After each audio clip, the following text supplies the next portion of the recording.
It's around 6 weeks ago since I started my full lawn care renovation project in autumn. In this video I'm going to be looking at the progress across 2 weeks, 4 weeks and 6 weeks, how the lawn looks today and some of the problems that I've been facing during the course of the renovation. I'm also going to be looking at the first mow and some tips around that, and also how you can fix some of the areas that perhaps haven't germinated so well.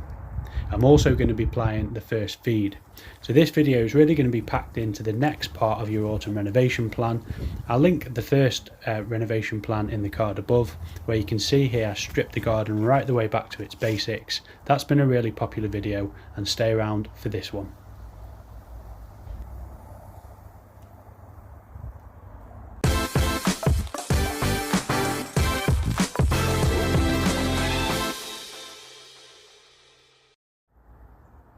So here's the lawn 2 weeks in, around 15 days after, first stripping it right back, a heavy overseed and some top dressing. You can see in general the lawn's already started to respond really quite well, but there are some patches where I've particularly had a deeper level to fix that are taking a little bit longer to grab hold.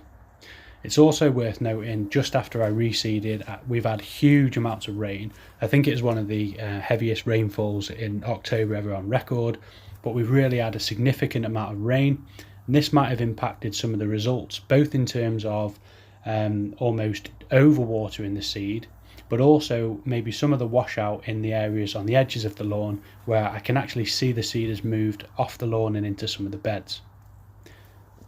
Overall, the garden's starting to come back to life, but it's around this period you always get that nervous feeling of, is it going to come back, and constantly checking the lawn. If you're anything like me, what will the results look like? Is this normal? Is it going to fill out?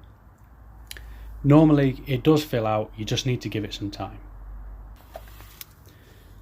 So you can see overall I used the Landsy spreader during my refurb project, and it picked out a lot of the bigger stones in the soil and any of the imperfections in there. There are some really small stones still left in the topsoil, but nothing that should stop any of the seeds from germinating. You can also see this area at the bottom here, which still needs to fill in. And something I've also noticed is some of this greener type of weed grass coming through.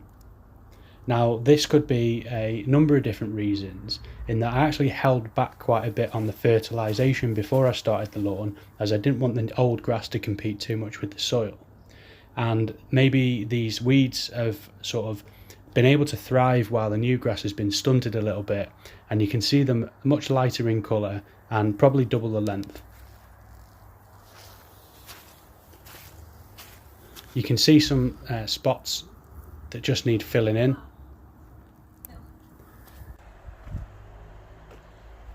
But overall I'm pretty chuffed. Couple of spots in the middle. I've got this area at the back that seems to really hold a lot of water, and that's also at the area that's in most of the shade throughout the day as well.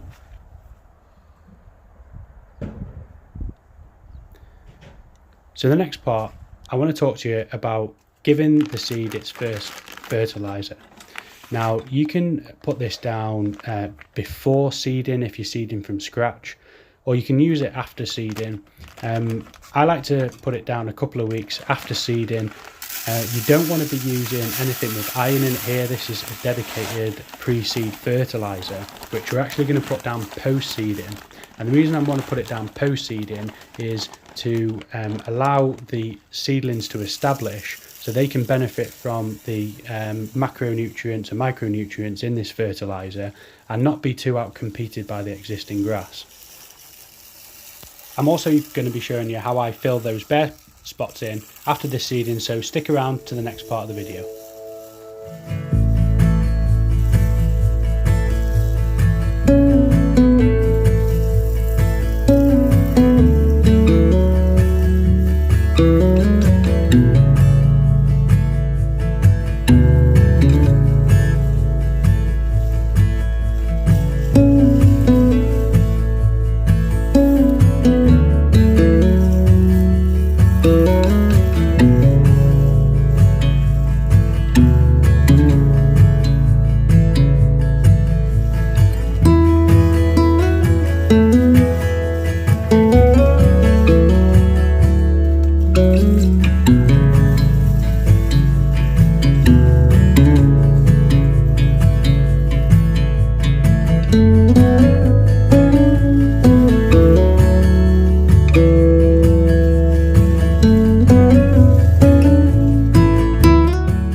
So I'm around a week later after the first fertiliser, and the grass growth has been really quite slow, but I'm looking to do the first mow and cut that grass down, just take the tops off it really.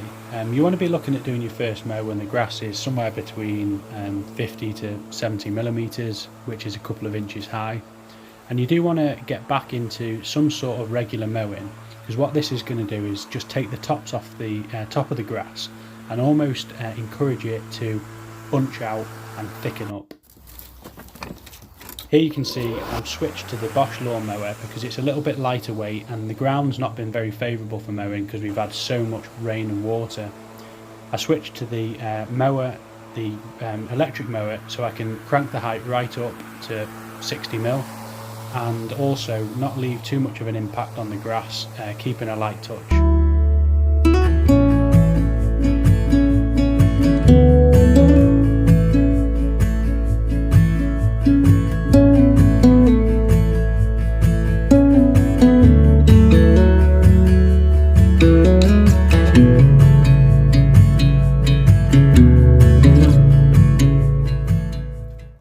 So now we've had our first mow and our first fertiliser, I'm going to be looking at filling in some of these spots that have been left behind that haven't fully germinated yet.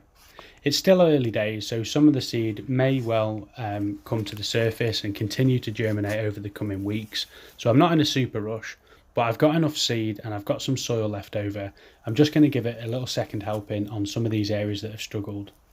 I know this area out front here has struggled because of water, and you can see the seeds have been washed towards the sort of support that I've put in place. And what I'm going to be doing in these areas is giving it a little like hand sprinkling, and I'm just going to cover the top with some soil or compost. I'm just using regular free draining topsoil. Cover the top of the seeds to create good seed to soil contact. And I can just press that down or almost give it a water in. I'm going to repeat that for all the different areas of the garden, and we'll come back and take a look what it looks like after 6 weeks.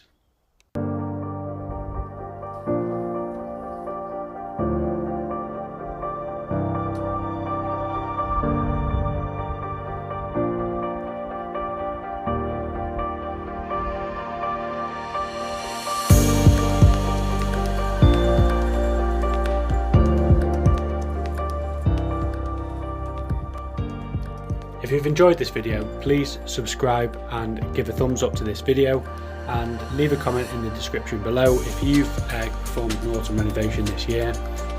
In the meantime, please check out some of my other videos that you might like.